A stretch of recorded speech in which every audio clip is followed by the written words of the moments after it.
It's like not taking accountability, blaming others for Victim mentality.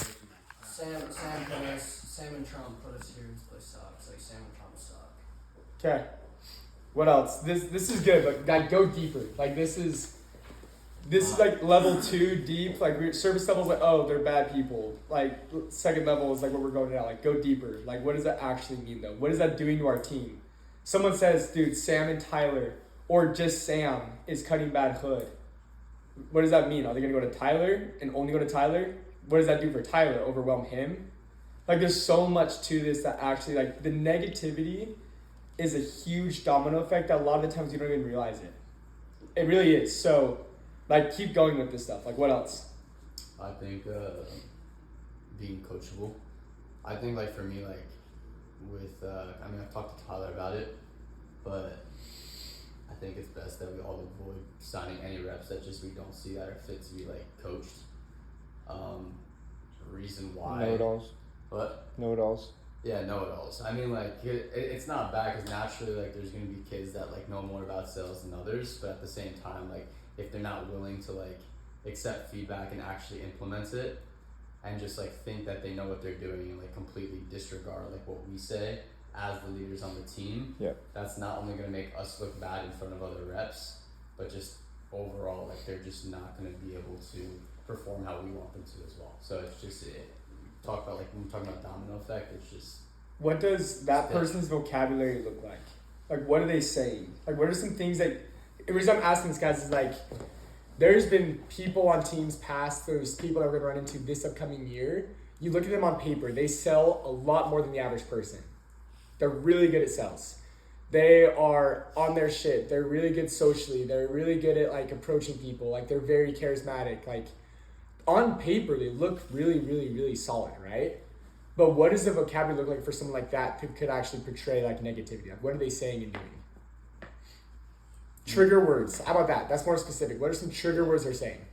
I don't know if it's trigger word. I think like if you give someone feedback and then they try to like give feedback back to you in a way, like I'll give an example. There was like a rep that I was gonna sign. His name was Liam, and me and Tyler. Oh my gosh. Yeah, I met that.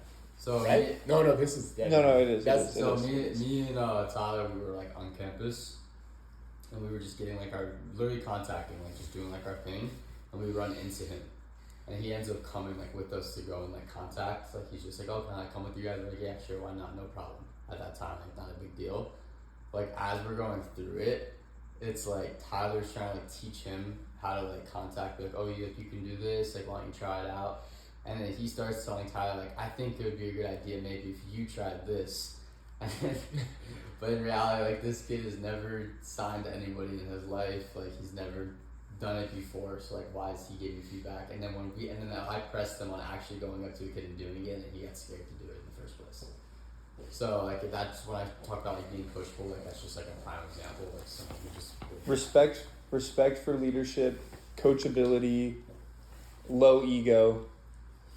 What else? I was gonna say, like you could tell they have like little to no signs of like work ethic or like ambition or grit to them. I give an example. Let's say there's a guy that brings out like a few of his buddies for the summer, but they're not like knocking their full hours every day. Even if it's only like 30 minutes to like an hour of like missed time knocking, that's adding up, of course, over those days, those weeks, those months, and then you look at the whole summer. That's not just one guy; it's his whole team, and then whoever else they influenced, throughout the day to also, miss their hours, maybe meet up in like in between hoods, things like that. And you look at all the time, and it's a lot of wasted revenue, a lot of wasted potential and growth at the end of the day. So I think that's a big issue. What else? That's good. Going along with what Marcus said, I think it's really, really important before the rep comes out of the summer that they know it's going to be hard. And they want it to be hard. They want to go through the hard. Someone that doesn't want quick money, easy money. Exactly. I signed, for example, I signed a rep last year. He came out thinking it was going to be great. Like he was going to earn a ton of money. He gets out there, bagels for 3 weeks, and doesn't work hard at all. Yeah. Thinking it was going to be a cakewalk. Yeah. So I think that's really, really good for a culture too. Like, we only want to recruit hard workers, and then our team's just naturally going to work harder. What I was gonna say why I reacted that way was because I was gonna say like somebody who's not trying to like cheat the system, like is just here for like the money, and like I feel like that goes in hand with a couple things, but like I feel like there's, especially when you're doing Instagram DMs, there's a lot of people. It's like, oh, what's stuck out to you? Money. It's like, okay, what else? Yeah, just money. It's like, really, dude, like that's all that matters to you? Like, all right, that's not like a great basis for that, and I think that's reflected in some other things like honesty, like, I think you can kind of reflect in their character and like their tone. They're a little bit quicker, I guess, like a little bit shorter with their sentences and don't have as much input or value in their sentences. Or they They're just not hesitate a lot thinking. too. They're not thinking deep. They're not thinking deep, and they're not thinking like they care. They're just like kind of like trying to answer your questions that way they can just get to the next interview. if So that makes okay, sense. so it's almost like we don't want to hire people who are thinking shallow about the opportunity. We want to bring people on board that see the opportunity and they're coming at it with passion. Yeah, and honestly, I feel like that's a pretty easy thing to spot because like a lot of our recruiting like setup is like it's like pretty hard for a recruit to not be specific about what they want. Like we ask them a question, and we'll ask them again, and then we'll ask them even deeper. It's like if someone's giving you this shallow answer, because I've talked to a few people and they're like giving me little. I'm like, dude, this guy is an idiot. Like he doesn't even know what he's talking about. So it's just like hang up the phone. Like who cares? So it's like that kind of thing is what I've looked out for. But it's like that quickness of tone, the short sentences, especially when you're asking those questions to go deeper and they're not. It's almost like resistance of like, I don't want to talk about this. Like, can we just get the next interview? I think that's a really good point to be made, bro. I think it's true. And it's cool because when you have someone that has a lot of like that does go a few deep, they're like, this is what I want from it, and they're very excited about it. Like, how much more energizing is it going to be to show up to go to work around that person every single day compared to someone that's like, bro, my fucking hood sucks, dude. This fucking market sucks, bro. Like, fuck this shit, dude. Like, this job sucks. Like, I can't close anybody, bro. Like, the door's been knocked a bunch. Like, just like excuse. Like, how are you gonna be around that person that has excuses or that literally shows up and is like, bro, this is way too hard. Like, I'm just gonna go fucking work at like Taco Bell, and it just bounce. You know what I'm saying? This is like a super, like this is super big, but someone that you want to work with. Yeah. Just someone that you want to work with. Like, I think specific with that, imagine being in a car group for 2 weeks with that person. A car group, hour drive there, hour drive back. I like that. If you want to be with that person, like, dude, I could sit here and honestly look at all you in the face. I'm like, dude, I would love to be in a car group with all you guys. One-on-one, easy for an hour there, hour back. Like, it's going to be uplifting, fun, vibes. There's going to be a lot of learning, growth, going through hard things together. Compared to, dude, imagine being in a car group with someone that you are talking to for an hour. There, an hour back. One-on-one. Like, I feel like that's like a more like way to think about like what Cash was saying is like that's an actual tangible thing. Can you enjoy doing a car group for 2 weeks with that person? That's a great way to think about it. Can I put something in? Yeah, dude, do it. Dude, fuck yeah, bro. When I did sales, just like preface, I work for it as well. I was trying to recruit this friend of mine he was high school, his name's Bennett Pennington, and he was a great friend of mine. I loved going out, like we would hang out outside of work, but I think I did a poor job of setting accurate expectations of how hard doing sales would be. Because I had gone out for a full summer and I had been like, oh, this job is awesome. Like it's made my life a whole different thing and the money is great. And he had no idea like how hard it is to talk to people for hours on end. And I don't think I did my job to him of setting an accurate expectation of how hard it gets out there, how hard it is to talk to people, having the perseverance to go from door to door to door with no breaks. And because of that, I would have to go out and find him sitting on a park bench, day after day, and kind of get him motivated to go hop on a door. And then as soon as I felt like I was good to leave him, I'd look at his location, he'd be right at that park bench. So the point of this is setting those accurate expectations and exceeding them so people will follow in your steps and kind of meet you and you'll all uplift each other and grow as a team. I have a question for the group. What are the biggest red flags that have the potential to ruin what we're trying to do and build here? What are the biggest red flags in a person? What are the biggest red flags that they could be doing or saying on a consistent basis that's going to just paint and like throw a grenade at the feet of what we're trying to build? Yeah. So I think like the biggest thing is like someone who doesn't understand their There you goals, go. right? Like someone who doesn't have. Hey, Ezra, just one sec. Lex is he has to leave. He's gonna be back in an hour. He has some commitments that he needs to get to. So, all the best, bro. We'll Cheers. catch up with you in a little bit. Love you, bro. Cheers. Thank God that guy's got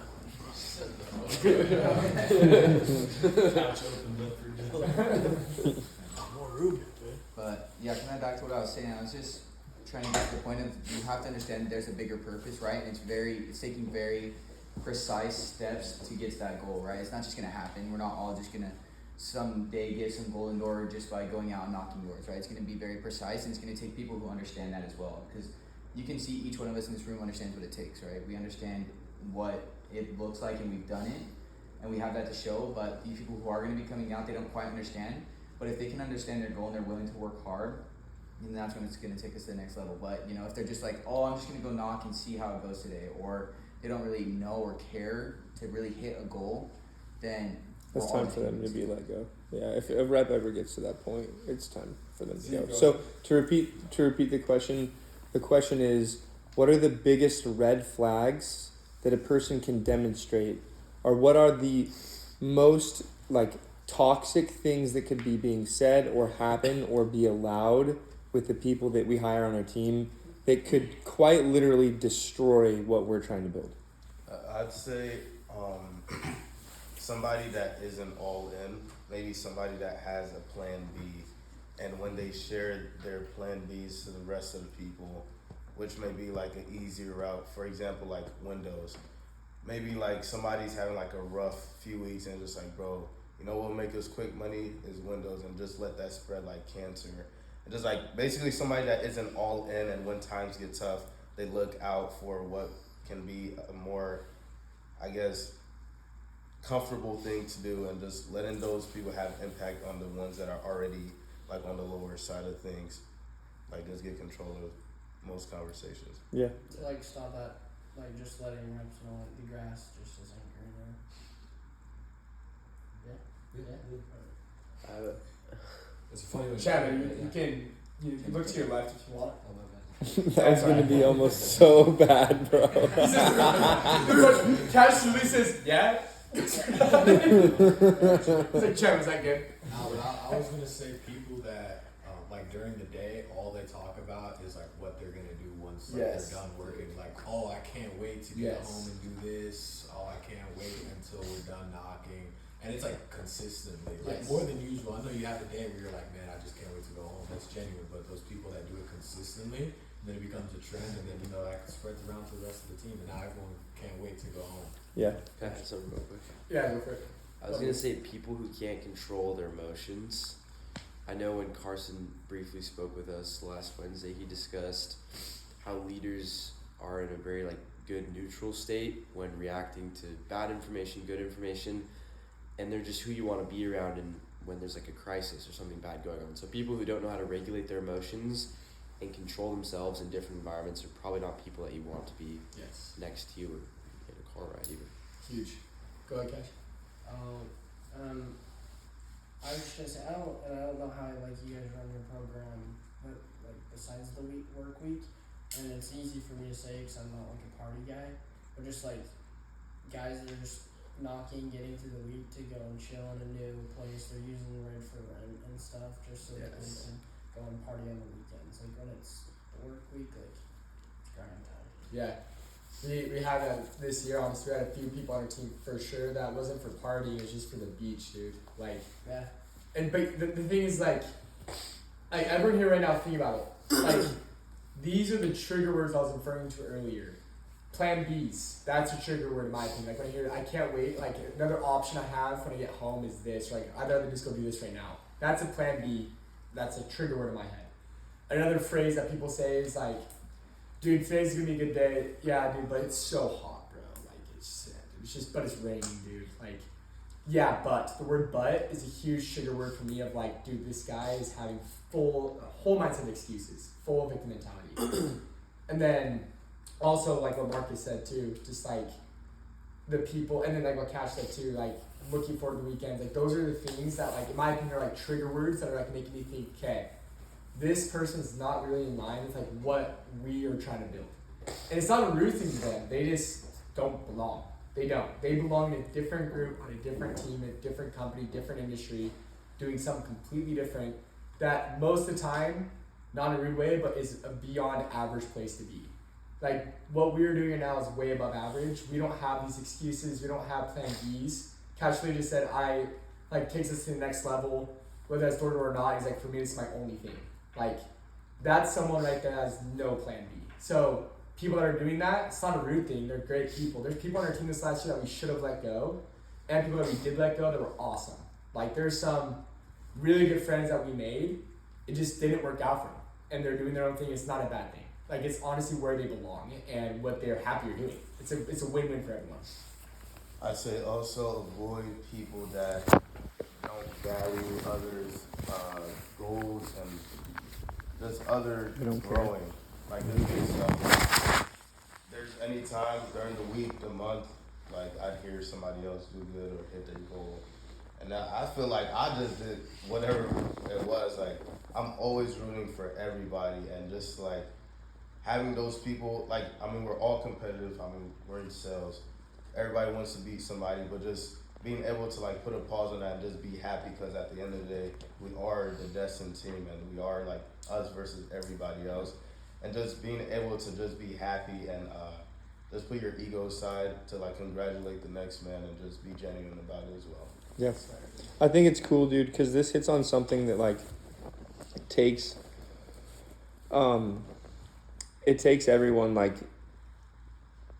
we really have each other. Like that's like kind of the truth of the matter. Like we all have each other, and it's like in the door-to-door space where things are competitive, in an environment where like it's all young guys who are ambitious, who a lot of the times have ego, and they're trying to prove that they're that guy around other guys too. Like it's so easy for like a group of people to kind of like have this dynamic of like trying to one up each other and trying to be the top dog within a group, which I don't think is a bad thing. I think it's like pretty natural. But at the same time, I think that the type of individuals or organizations that really impact a lot of people, grow, and like support each other are the ones that truly are supporting each other. And I think that the biggest reason that is a mindset is because people aren't taking a bird's eye view to like their circumstances. There's 7 billion people, but yet you're trying to compete against the one person or the couple of guys that are like actually there on your team. Why the fuck would you do that? You know what I mean?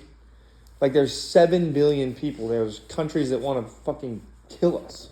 And like we have each other to rely on. So like don't be the guy that is like trying to be the top dog in this group, because really if all of us come together, we hold a standard. There's other people in the door-to-door space that have made $1 million from doing the exact same shit that we have. Like Cash, your dad did security, you know? And he made a lot of money doing it, right?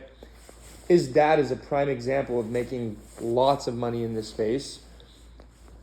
And ultimately, like, if we can come together and build this shit from a place of collaboration, like I said at the very beginning, we do have the chance to make that kind of money. But if we don't, it's like the one squad that we have to count on, we're doing it to ourselves. You know what I'm saying? Plus, none of us, I mean, hopefully none of us are going anywhere, so if you're gonna be like the dick, like that's just gonna suck for me.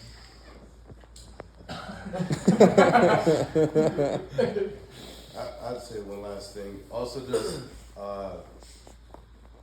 people that don't make it a safe place to talk about good news. Like the worst thing or worst feeling is like you have a great day maybe PR and you come back to a room and everybody's just down, like, damn, I just PR today, no congrats, like, make you feel good.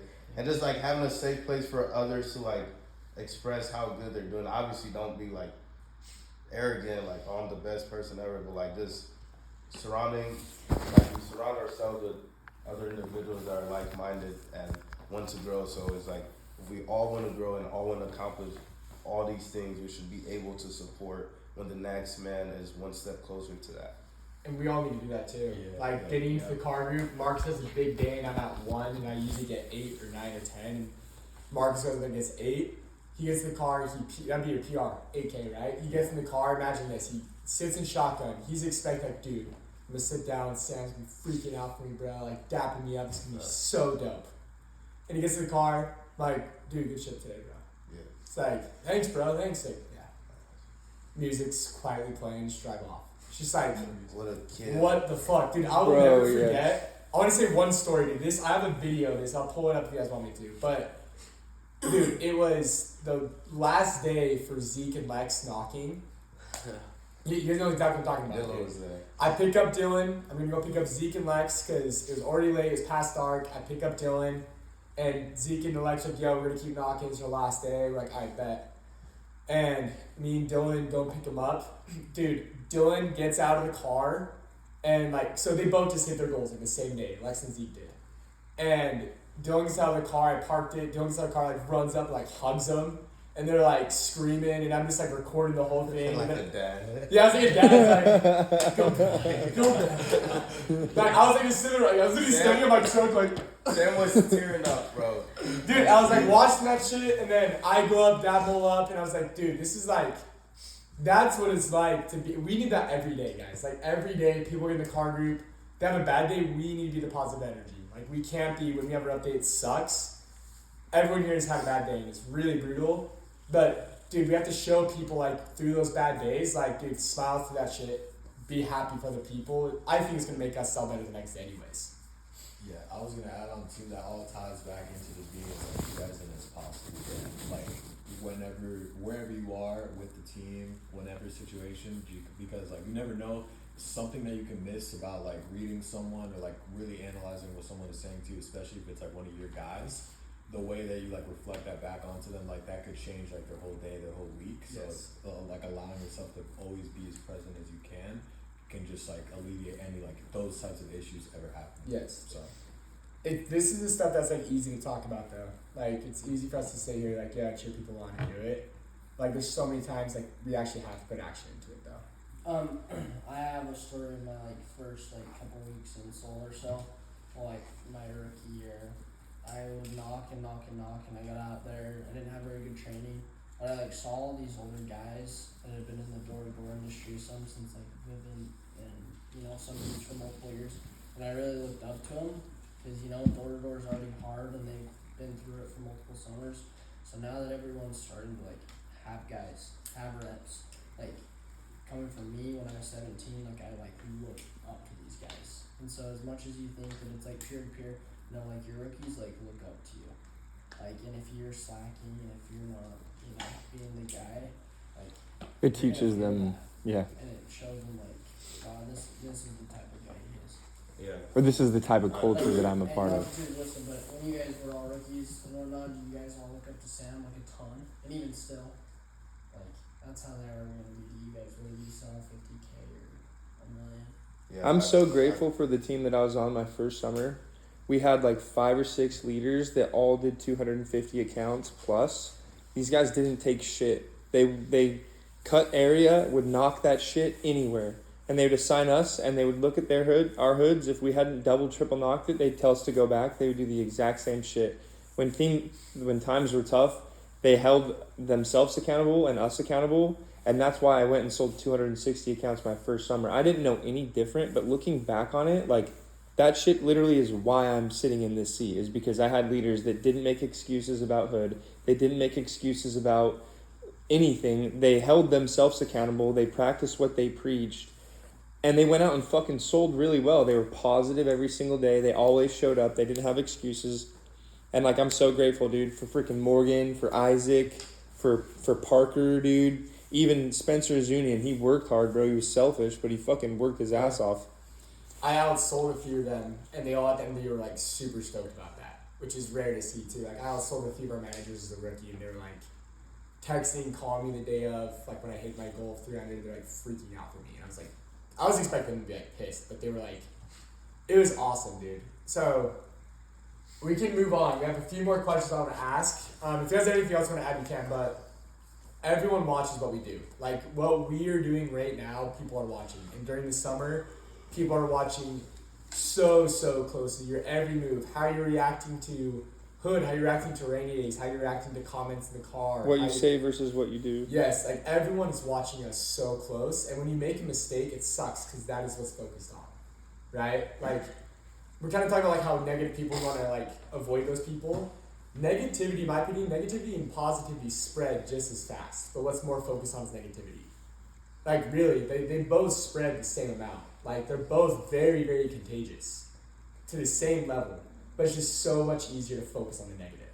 So we need to try to eliminate the negative within ourselves as leaders, but more importantly too, on top of that, that's the most important, but also eliminate the negativity that's around us. Like we need to make sure this year, starting now, we're on top of that. Our negative comments that we might make, negative excuses that we might be making for recruiting, for sales, for training, like whatever it is, we're all busy, we'll have shit to do, dude. Like, I could see you say this last summer, dude, I had a kid, I had a wife, I had a dog, like, I had a lot going on, and I did not want to do a lot of stuff I had to do to, like, be there, but I had to do it. There's other things I messed up on, too. Like, I failed a lot of the times, but we all have a ton of shit going on. So, with that being said, like, everyone's watching what we're doing, always to make sure we're, like, performing the best we can. Let's see. Can I say something from an outside perspective? Yeah, go for it. On that, kind of the impression I got when you're saying everybody's watching is just like, for example, to put like events to this, like when people are watching you, like the gala's coming up, right? Like you guys have tons of guys who are going to be 200K plus getting awards, 150K plus getting awards, probably more than any other team, right? Like when you guys show up to these events and you guys are a unit, a team, everybody else at the company is watching and they're like, oh shoot, okay. And they're getting, because they're not having these types of meetings as often, right? Because you have amazing leaders in Trump and Sam that are pushing your team to greatness. But like my whole point is, like gala prize pickup, you guys are a unit, like you guys are family, you guys are like best friends, and I can just tell just being here, it's awesome. Because there's other teams like who literally are, and at RID, unfortunately, but that won't last as long as you guys because of things that you guys have said that are red flags, like partying and taking the rent and going to the beach. Like it just happens, and it's a reality, but that's not your guys' reality. And I love that you guys are like hitting that on the head because it's seriously inspiring for everybody else at the company because just you guys are setting that tone, and that's amazing. Just from an outside perspective. Appreciate it, dude. Let's do this, guys. We've been chatting for like 45 minutes. Why don't we just like stand up, stretch, take 2 or 3 minutes, come back, then we'll ask these 3 last questions, and then we'll be good to go. Bro. All yes, Come on.